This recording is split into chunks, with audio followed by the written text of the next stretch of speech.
شو عم تعمل هون ولا؟ إلي هي حكي؟ هي إلك واللي بتشدد لك ولا؟ شوف معتز، أنا مش جاكر منك كثير ها، لأنه لسانك صار أطول منك، هات سلة البليلة. بدك البليلة؟ الله ما يوفقك كبيت لي البليلة، الله ما يوفقك كبوك بنار الجنة. تعال هون ولا؟ تعال هون، تعال شوف. انت بدك تربيني يا عاطي، والله لا ربيك، والله لا يربيك الاراضي. انا استعد يا خبرني بلد تربيك، استعد انت وياه. الله لا يوفقك. الله عليك معتز. معتز الله يرضى عليك. شفتها يا حكي يا النبي، شفتها يا حكي، شفتها. ولا بخلاص. الله يوفقك يا حكي. معتز لا يخليني يا حكي. اسنحوا.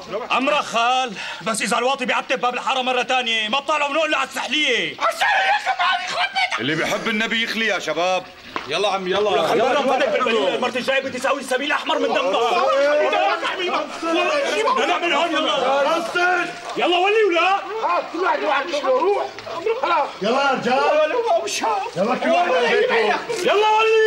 ورجيكم هون خليه يجي عبد الله يجي يخرب بيتك. يلا ليلى ولا؟ انا برجيكم. الله معتز. الله يوفقكم واحد ولا الثاني.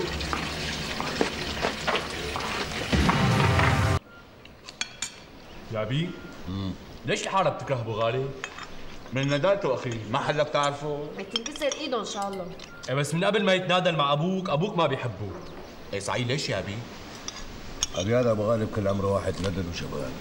وقت ما كان صغير كان يفوت بالحارات يعمل مشاكل فيها وخاص نص حارتنا. يبعت له قتله. هذا بزماناته ايام العصمالي لك ابي عمل فنطي انفضح فيه لولد ولده. شو سوى يا بي؟ هذا لك ابي بزماناته كان العصمالي ملاحقه لجدك ابو امك رحمه الله عليه، والظابطيه عم تدور عليه من حاره لحاره، والوحيد اللي بيعرف مطرحه كان ابو غالب. راح من عدم ما حدا يساله، دل عليه وقال له وين مطرحه. نعم الشواطي،